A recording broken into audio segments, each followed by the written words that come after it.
Yeah, but whatever. I don't care. Yeah, well, I'll be tailgating in my heart. I'm gonna tailgate in my parents' backyard. I'm gonna put on my straw hat and a Hawaiian shirt and just grill up some sausages and down a whole sleeve of Diet Dew while I'm poolside. We just need football, fellas. That's all we need. I don't care if I have to watch it off of TV or not. I need De'Aaron King. I need Rhett Lashley. I need these guys on the football field. We've waited so long for this. Like, it has to happen. If it doesn't happen, I genuinely think we're cursed.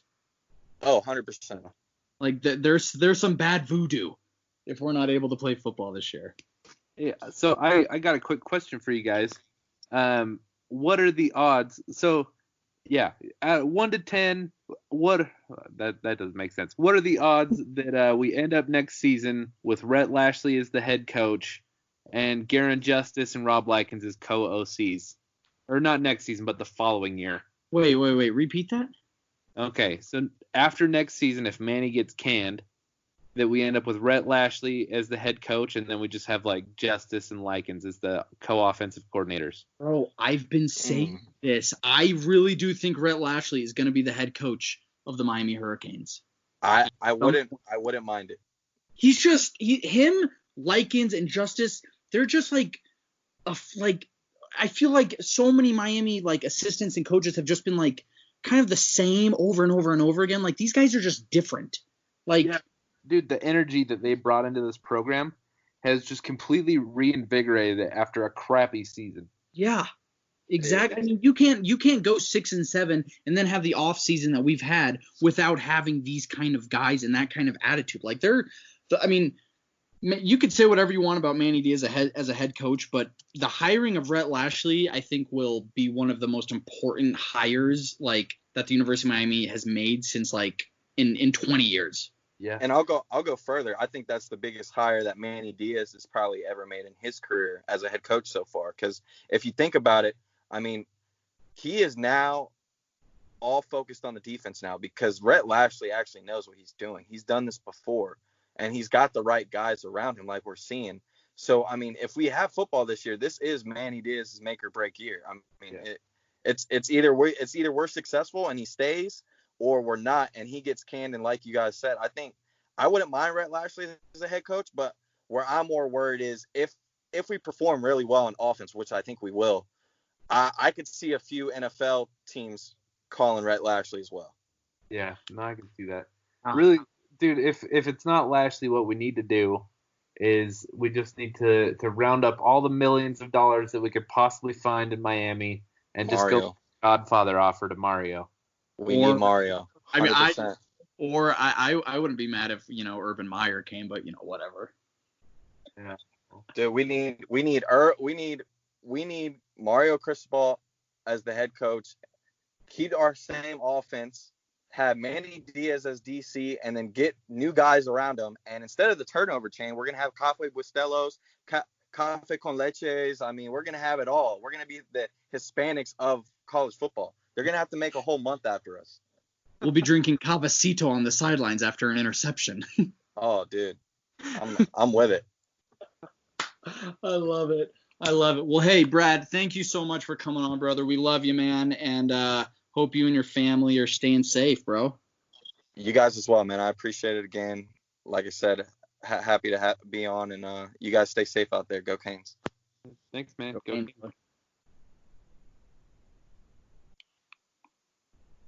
Cool. Love having Brad on, dude. He's dude, we have a penchant for great guests named Brad. Yeah.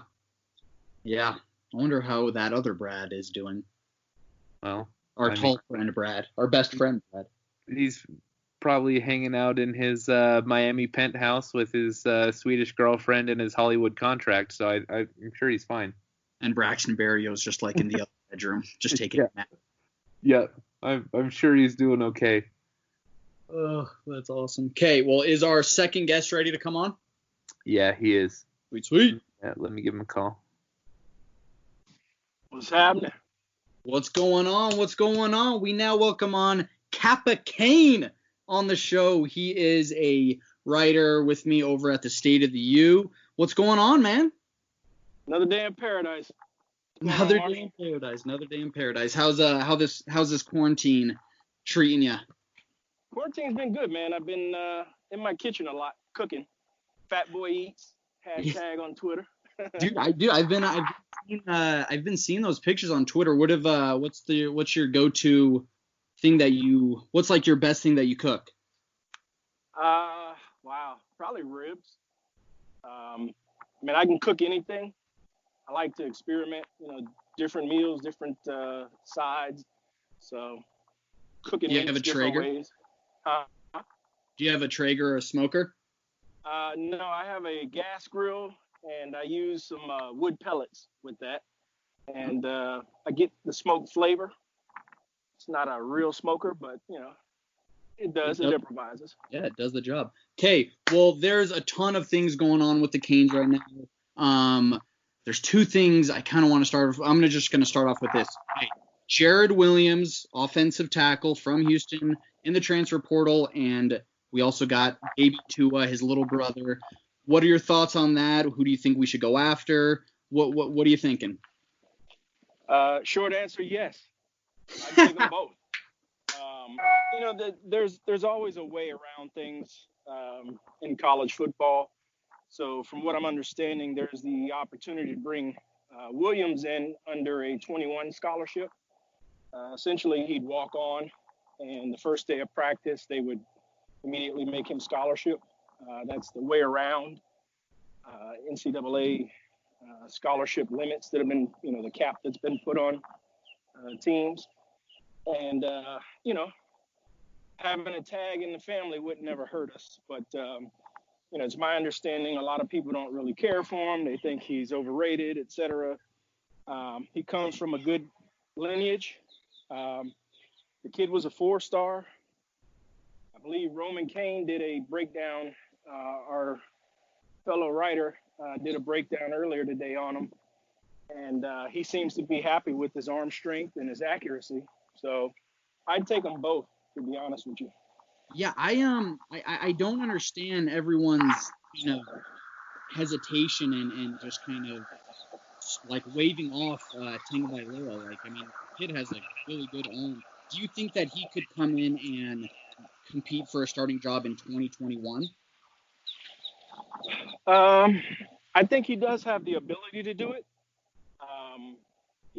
There's no guarantees beyond this year, and even with this year, if we even have a season, of who's going to be the one to step up. Jerrid Williams is going to be on his way out if he hadn't left already. Cozy Perry, TVD, Matoka.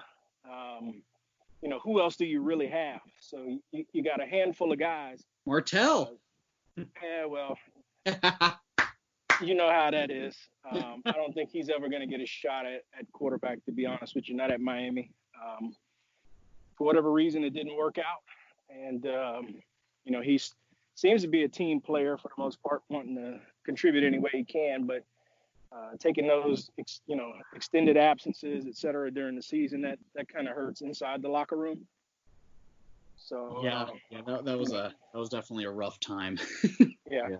And we don't know what, attributed to that. It could have been something completely legitimate that was non-football related, or it could have been him throwing a tantrum.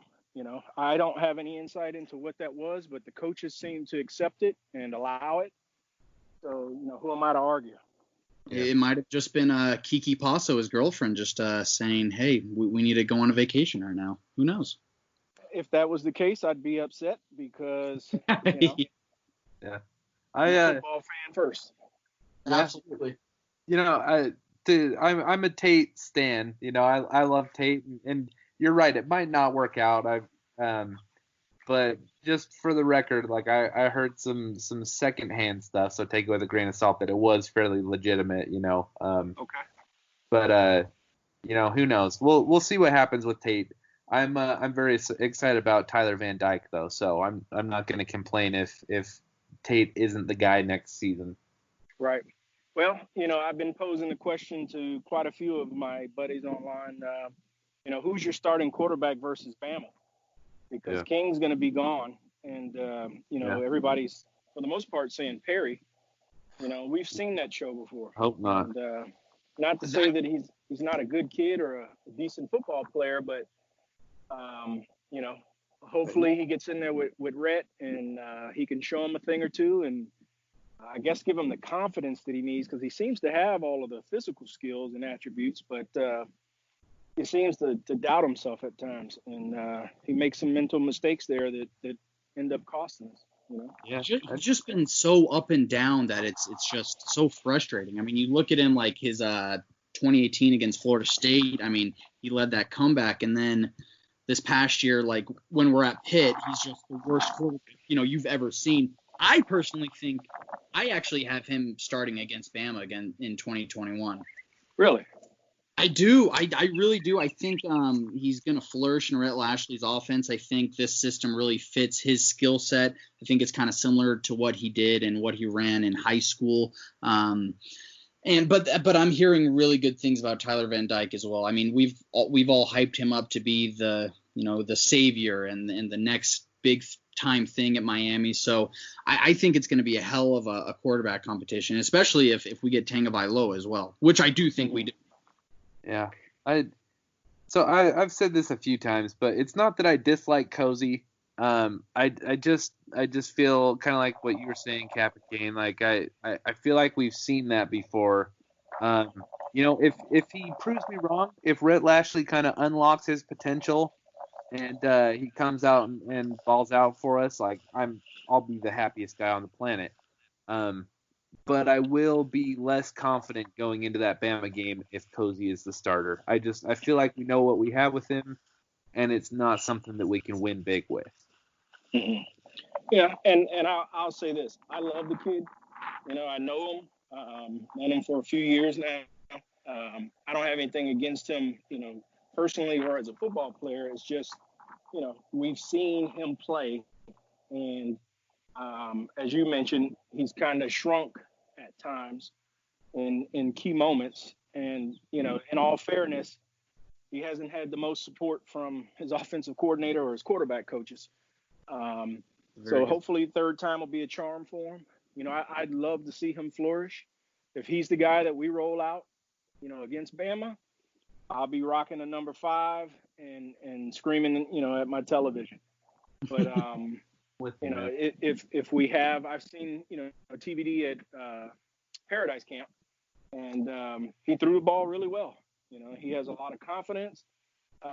He got the guys that were participating in the Paradise Camp with him, heavily involved. He threw a lot to Darnell Washington, which I was hoping, would have worked out for us. But, he's the left tackle at Georgia now? Yeah. Defensive lineman or whatever they're going to make him. Yeah. Darnell's film at Paradise Camp, I had never seen anything like that. I agree. And I was in awe of his stature, man. That kid was bigger than Shockey. He was bigger than Njoku. He was bigger than, our current tight ends. So he's a physical freak, and I wish him the best. You go up against T. Hartley, man. That guy's an assassin on the trail. So, to lose to him is not a bad thing per se. That's a good. Wish we were able to keep him, but I understand the clean break on offense, and hopefully this rendition that we feel this year will be better than the last couple. Absolutely. And so moving on to that big time transfer portal addition to the Hurricanes offensive lineman, Issiah Walker. I'm hyped about it. I always thought he was going to be a Hurricane, and I know everyone else is really excited to bring him to Miami. He's a Miami kid. He's from Norland. Eric Flowers, Duke Johnson. Maybe he's the next in line. What are your thoughts on Issiah Walker? Do you think he could crack the starting lineup this year? What do you think of him coming to Miami? First and foremost, I don't know if he's going to be eligible this year. Whether or not he'll get a waiver will remain to be seen. But, he's a gifted, skilled, big. So anytime you can land one of those, that's a plus for your program. I think he's going to come in and make the room better, if nothing else, make the competition on Green Tree better, and hopefully push the guys that are in front of him. to try and step their game up. We haven't been lacking skilled players.